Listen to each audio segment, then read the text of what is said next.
E aí, meninos? Bom dia!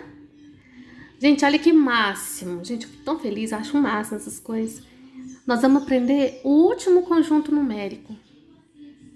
Nós aprendemos lá no sexto ano o conjunto dos números naturais. Depois a gente vai para o sétimo ano e a gente aprende os racionais, natural, racional. Aí a gente vai para o nono, aí a gente sabe o natural, o racional.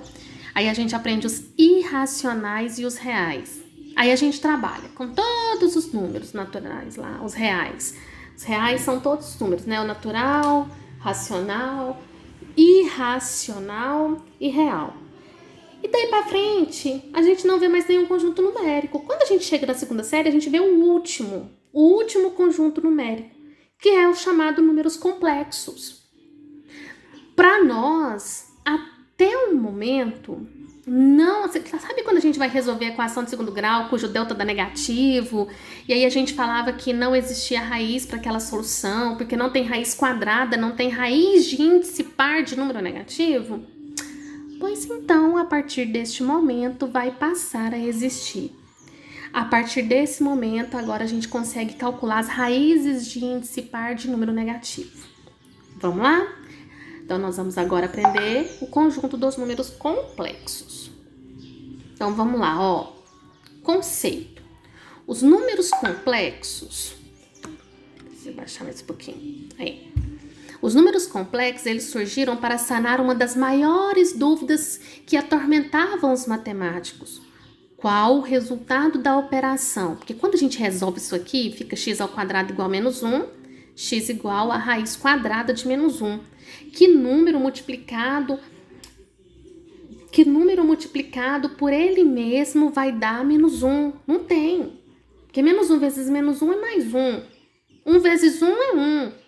Então, este era um problema que os matemáticos tinham que resolver.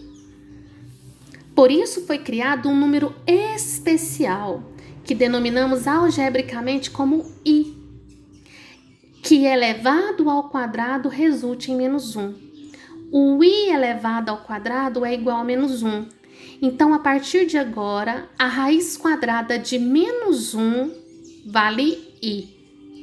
Toda vez que a gente vê a raiz quadrada de menos 1, o valor dessa raiz é i. É o i de número complexo.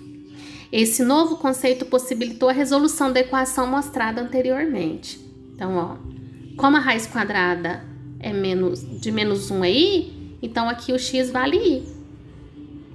Viu? Mas e, por exemplo, se tivesse dado raiz de menos 4?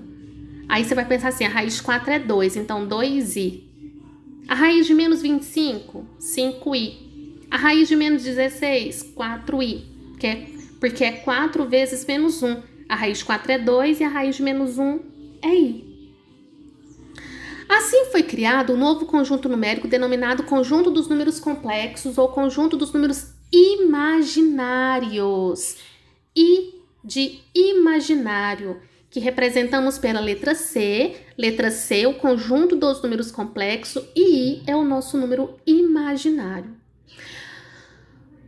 O conjunto dos números complexos, eles possuem, desse modo, a relação fundamental, onde I ao quadrado é igual a menos 1, ou I é igual a raiz quadrada de menos 1. Então, olha, foi o que eu falei para vocês, ó, aplicando a relação. Tá vendo? Aí, ó, raiz quadrada de 4, 2i. Aí, raiz quadrada de 2 não é exata, então fica i raiz de 2. Se fosse raiz de menos 3, aí seria i raiz de 3. Aí a gente sempre tira a raiz de menos 1 para fora, que no caso é o nosso i. Nós temos a representação algébrica desse número complexo. Ele possui uma parte real e uma parte imaginária. Como a parte imaginária conta com a presença do i, a forma algébrica fica assim, ó. Parte real, parte imaginária, porque tem esse i aqui, ó, i de imaginário. O número que acompanha i fica sendo a parte imaginária e o outro fica sendo o número real. O número complexo que não possui parte real, ele é denominado número complexo puro. Esse é complexo puro. Esse é complexo puro, só tem o i. Um número complexo que não possui a parte imaginária, quando ele não tem a parte imaginária, ele é um número real, normal, tá? Ó, número complexo, parte real 2, parte imaginária 4. Número complexo, parte real 8, parte imaginária menos raiz de 2. É o número que acompanha o i. Imaginário puro, número real, imaginário puro. Tá? Número complexo puro. Ok. Dentro da forma algébrica, cadê a forma algébrica? Aqui, nós temos essa forma algébrica. Nós também trabalhamos com o conjugado dessa forma algébrica. Um número complexo, ele pode ser escrito dessa forma, e ele possui um conjugado. Quando tiver, o Z, tá? Representando um número complexo com a parte real e a parte imaginária, ele possui conjugado. O conjugado é representado por Z com essa barrinha em cima. Toda vez que a gente vê agora esse Z com a barrinha em cima, que está pedindo conjugado. O conjugado é trocar o sinal do número imaginário. Se o imaginário for mais, o conjugado fica menos. Se o imaginário for menos, o conjugado fica mais. Fazer o conjugado de um número complexo é trocar o sinal da parte imaginária, tá bom? O conjugado vai ficar 2 mais 4i, menos i, 1 menos 2i, 2, né, porque não tem parte imaginária, e menos 3 mais 8i, tá vendo que é só trocar o sinal. O conjugado de um número complexo é só trocar o sinal da parte imaginária, só do imaginário. Operações. Como os números reais possuem forma real e imaginária separadas, as operações de adição e subtração, multiplicação, divisão e potenciação diferem um pouco das habituais com os números reais. Porque assim, eu não posso somar número real com número imaginário. Por exemplo, eu não posso fazer assim, 2 mais i, 3i. Eu não posso fazer isso. É a mesma coisa de x.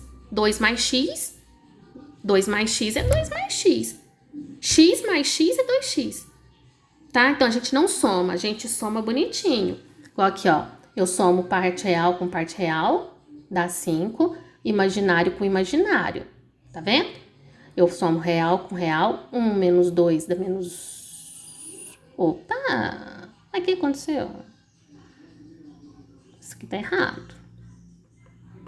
1 menos 2 é menos 1. E 4 menos com menos dá mais... 4 mais 7, tá errado isso aqui, tá? 3 menos 4 menos 1. I menos I, 0, tá? Então, a gente soma real com real, imaginário com imaginário. Então, eu vou parar por aqui, tá? Na próxima aula eu vou entrar no Meet, fazer exemplo com vocês e mostrar mais detalhado. Aí vocês anotem o máximo de coisa possíveis que vocês conseguirem aí no caderno de vocês, para poder esclarecer as dúvidas na próxima aula, tá bom? Até mais, gente!